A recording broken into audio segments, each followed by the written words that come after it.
오늘은 저의 자연 임신 준비 과정부터 임신 후 임시 초기까지의 과정을 공유해 보려고 합니다.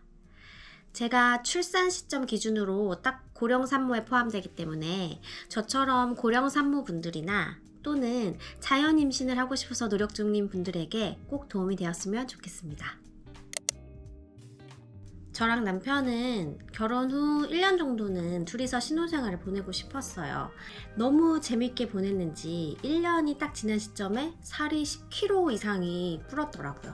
1년 지났을 때 아이를 갖는 것보다는 다이어트해서 건강한 몸을 먼저 만들어야겠다 싶어가지고 다이어트를 결심하게 되었어요. 그래서 그 결과는 짠! 이 사진들은 제가 찍은 바디 프로필 사진인데요. 원래 다이어트 결심했을 때 처음 목표는 그냥 건강한 몸만 만들자 이긴 했었는데 하다 보니까 여기까지 욕심을 내게 되었습니다. 이렇게 건강한 몸을 만든 후에 드디어 임신 준비를 시작하게 되었습니다. 그 시점이 결혼하고 1년 8개월 뒤쯤부터였던 것 같아요. 그때부터는 다이어트 식단으로 먹기보다는 좀 건강하게 먹자 이런 생각을 가지고 식단을 했고, 운동은 건강을 위해서 꾸준히 계속했어요. 처음에는 배란일이나 이런 걸 계산해 보지 않고 자연스럽게 시도했었던 것 같아요. 그게 한 2개월 정도? 2개월 지나고 한 12월쯤부터 배란 테스트기를 구입해서 배란일을 계산해 가면서 임신을 시도했던 것 같습니다. 배란 테스트기가 스마일 리더기라는 어플과도 연동돼서 이렇게 체크하기 좋게 돼 있더라고요. 그리고 또 남편과도 이렇게 공유를 하면은 막 서로 말로 굳이 하지 않아도 알 수 있게 돼 있어서 저는 그 점도 되게 좋았어요. 배란 테스트기는 배란일이 다가오면 수치가 점점 피크를 찍게 되거든요.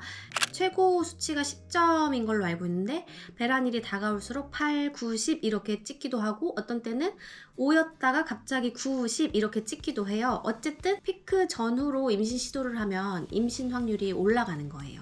그렇게 했는데도 사실 임신이 잘 안 됐어요. 시간이 지날수록 숙제처럼 생각하게 되다 보니까 저 원래 되게 칼죽인데 생리도 불규칙적으로 찾아오기 시작하더라고요. 저도 모르게 제 마음속에 부담으로 있었나 봐요. 무엇보다 마음이 편해야 최고라는 거 다들 잊지 않으셨으면 좋겠어요. 그렇게 흘러 한 5개월가량이 지나게 되었고, 좀 다음 스텝을 밟아야 된다 싶어가지고 유명한 병원을 찾아가서 산정검사를 진행했어요. 산정검사는 원래 보건소에서도 해주는 걸로 알고 있거든요. 관할 보건소에 문의를 한번 해보셔가지고 산정검사를 먼저 해보시는 것도 추천합니다. 저희는 이제 아무래도 임신 준비 기간이 좀 지났다 보니까 일단 유명한 병원을 찾아가서 검사를 한 것 같지만, 그렇게까지 필요 없으시면 보건소에서 하시는 것도 저는 추천합니다. 무료이니까요. 그렇게 남편하고 병원에서 검사를 했는데 그 결과 둘 다 다행히 임신하는데 별다른 문제는 없다 해가지고 안심은 했었는데, 제 선생님께서 임신 준비할 때 필요한 그런 영양소 같은 게 좀 부족한 부분이 있다고 해가지고 여자용, 남자용 영양제만 따로 처방을 받아서 먹기 시작했습니다. 그렇게 시간이 지나고 임신 준비한 지 한 6개월이 지났을 때쯤에 산부인과 선생님이 다음 달에는 임신 생각 아예 하지 말고 남편이랑 둘이서 여행을 가든지 푹 쉬고 오든지 아무튼 임신 관련해서 생각하지 말고 그 다음 달에 보자고 하시더라고요. 그래서 저랑 남편은 고민을 좀 하다가 정말 잘 안 되면 요즘에는 의학적 도움도 받을 수 있으니까 일단은 여행을 가자 하고 제주도 여행을 계획해서 다녀왔습니다. 그 여행지였던 제주도가 진짜 너무너무 좋았고, 잠시 임신의 부담을 내려놨었고 마음껏 즐기면서 놀았습니다. 격한 운동도 많이 하고 체험 다이빙 같은 것도 하고 스노클링도 하고 또 오름도 막 올라다니고 그냥 마음껏 즐기다가 왔어요. 그런데 그 제주도에서 바로 우리 오름이를 만났습니다. 사실 제가 제주도 여행을 다녀오고 나서 좀 평소에 느끼지 못한 몸의 증상들을 겪긴 했었거든요. 평소보다 몸도 엄청 무거운 느낌도 있고, 특히 밤에 엄청 더위를 많이 탔던 것 같아요. 식은땀이 날 정도로 더위를 많이 타기도 했고, 그리고 몸살 걸린 것처럼, 맞은 것처럼 아프기도 했었어요. 그래서 한 생리 예정일 이틀 전쯤에 새벽에 일어나서 인태기를 한번 해봤어요. 근데 한 줄이 연하게 더 뜨는 거예요. 그때도 아닐 수도 있고 이게 이러다가 다시 또 사라질 수도 있는, 그렇게 될 수도 있으니까 한 줄을 더 기다려보자 하면서 임태기를 계속 해봤었죠. 근데 임태기가 점점 진해지더라고요.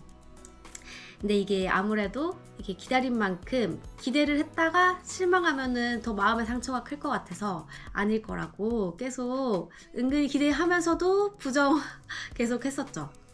그렇게 임태기를 확인하고 한 일주일 뒤에 병원을 방문을 했는데 초음파 통해서 보는데 무슨 강낭콩 같은 게 있더라고요. 그 순간을 아직도 잊지 못하고 있어요. 눈물이 되게 왈칵하고 쏟아지더라고요. 그렇게 저의 다사다난 노심초사 임신 생활은 시작되었습니다. 제가 처음에 다니던 병원은 아기 심장소리까지 들어야 임신 확인증을 발급해주는 병원이었어요. 그래서 처음에 초음파로 아기지 확인하고 2주 뒤에 병원 재방문해가지고 아기 심장소리까지 들은 후에 임신 확인증을 받아왔습니다.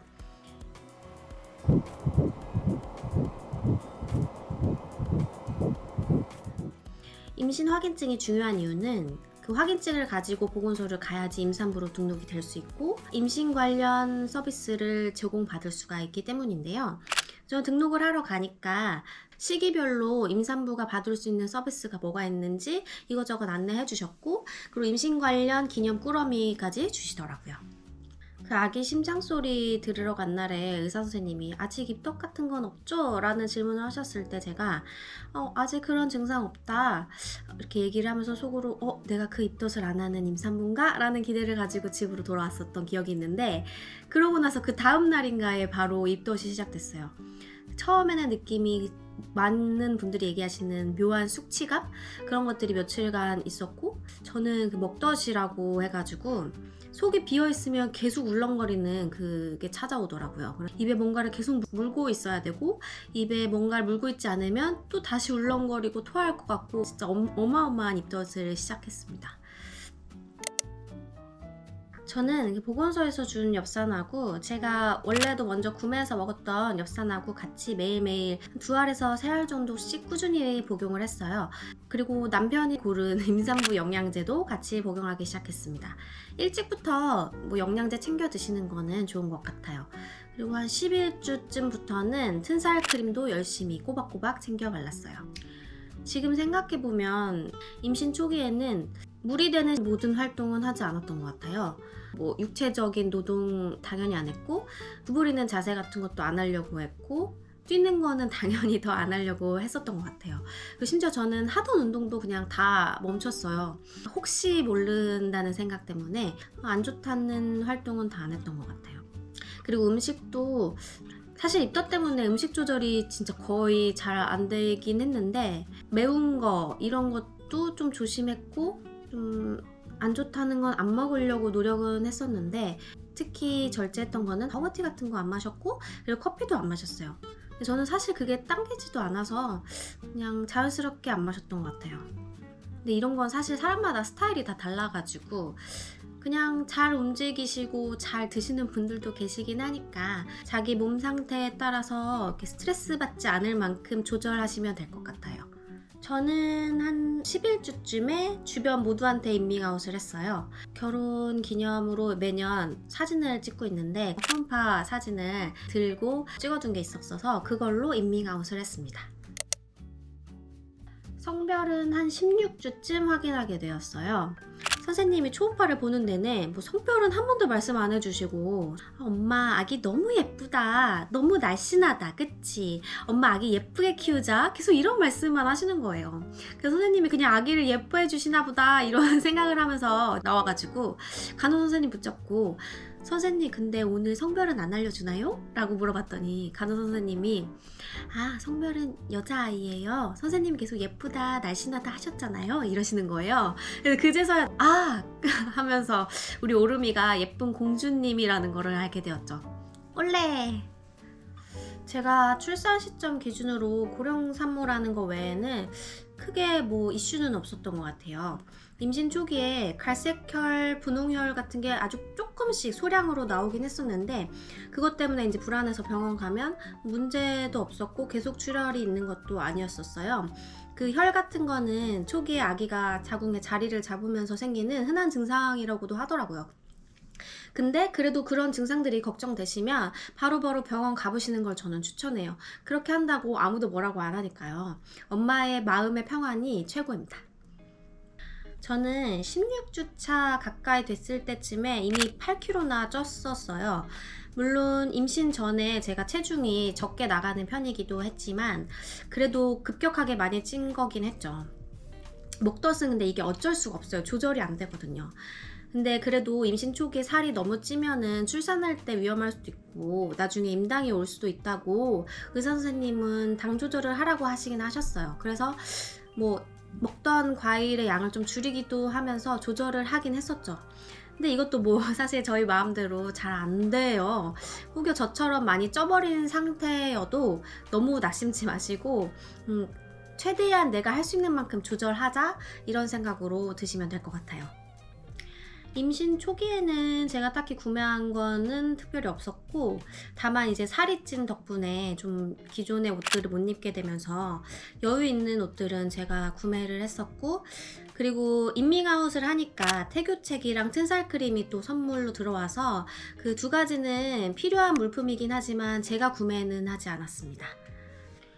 혹시 지금 이 영상을 보고 계시는 중에도 임신 준비로 인해 고통을 받고 계신 분들 그리고 임신 초기여서 불안불안한 마음으로 매일 살얼음판 같은 길을 걷고 계신 분들이 계시다면 무엇보다 엄마의 마음 건강이 최우선이니까 너무 스트레스 받지 마시고 너무 불안해하지 마시고 본인의 마음 건강을 최우선으로 여기시는 삶을 즐기시길 바랄게요. 임신 준비 중이신 분들, 우리 아이는 언젠가 좋은 시간, 좋은 타이밍에 반드시 찾아올 거예요. 임신 초기이신 분들, 우리 아이는 엄마의 생각보다 더 강하게 그 모든 것을 이겨낼 거예요. 그리고 저처럼 고령 산모이신 분들, 우리의 몸은 생각보다 더 강하답니다. 모두 화이팅!